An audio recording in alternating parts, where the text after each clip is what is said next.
Bonjour. En formulation cosmétique, tout est une question de précision.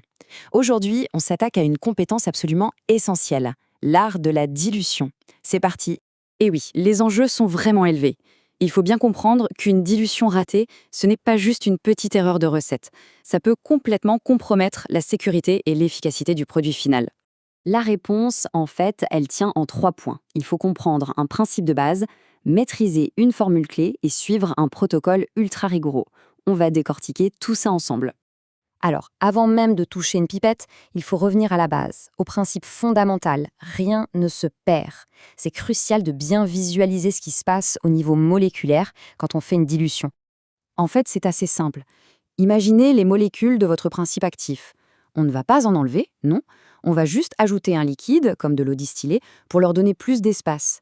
La quantité d'actif reste exactement la même, c'est juste sa concentration qui diminue. Et c'est ça le cœur du sujet. Ce principe de conservation de la matière, c'est la pierre angulaire de tous nos calculs.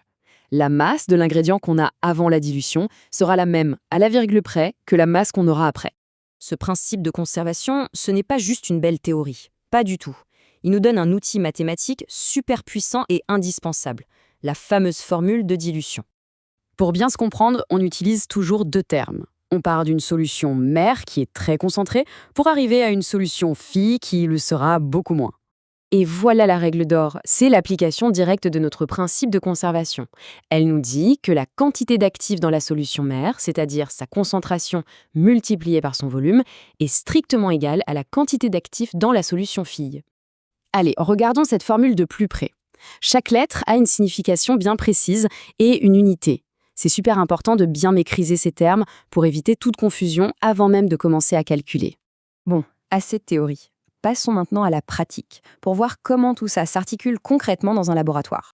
Alors, imaginons, on est au labo, et la mission du jour, c'est de préparer 250 ml d'une solution de niacinamide à 20 grammes par litre. Pour ça, on a une solution mère bien plus concentrée, à 100 grammes par litre. La question, c'est donc, quel volume de cette solution mère doit-on prélever ? Pour trouver la réponse, on reprend notre formule magique et on la réarrange un peu pour isoler VM, le volume de la solution mère à prélever. Ensuite, c'est simple, on remplace par les chiffres. 20 pour la concentration fille, 250 pour le volume final et on divise par 100, la concentration mère. Et voilà, le calcul nous donne 50 ml.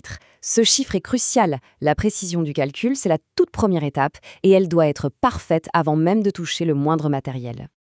Ok, on a notre chiffre. Maintenant, le protocole. C'est là que la rigueur absolue entre en jeu. On prélève nos 50 ml et pour ça, on utilise une pipette jaugée pour un maximum de précision. On verse dans une fiole jaugée de 250 ml et on complète avec le solvant, doucement, jusqu'au trait de jauge. Et bien sûr, on finit par bien homogénéiser et étiqueter. Chaque geste compte. Mais bon, la vie de laboratoire n'est pas toujours un long fleuve tranquille.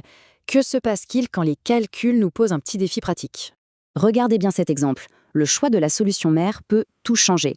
Dans le premier cas, on doit prélever 50 ml. Dans le second, seulement 5 ml. Le bon réflexe, c'est de choisir la méthode A. Pourquoi ? Parce que l'erreur relative est beaucoup plus faible quand on mesure un grand volume. C'est un point clé pour garantir la justesse de nos dilutions. Ok, mais alors, que fait-on si on a besoin d'un facteur de dilution énorme, genre 1000 fois ? Tenter de prélever un volume minuscule serait non seulement imprécis, mais carrément impossible. La solution professionnelle pour ça s'appelle la dilution en série ou en cascade. L'astuce, c'est de ne pas essayer de faire un saut de géant. Au lieu de ça, on va faire 3 petits sauts contrôlés. On fait une première dilution au 10e, puis une deuxième et une troisième.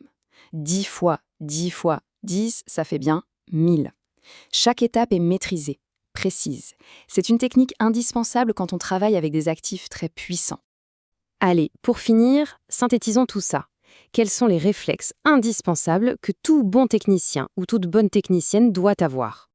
L'erreur la plus classique, c'est d'inverser les concentrations mère et fille dans la formule.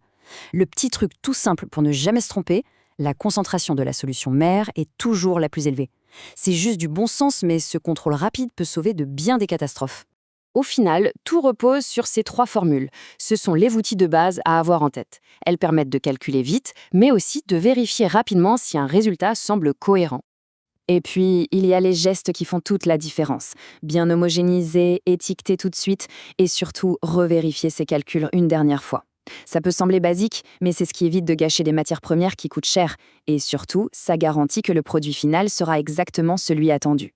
Il faut vraiment garder ça en tête. Chaque mesure précise, chaque étape du protocole suivi à la lettre, c'est ce qui construit la sécurité et la qualité des produits que des milliers de personnes utiliseront ensuite en toute confiance.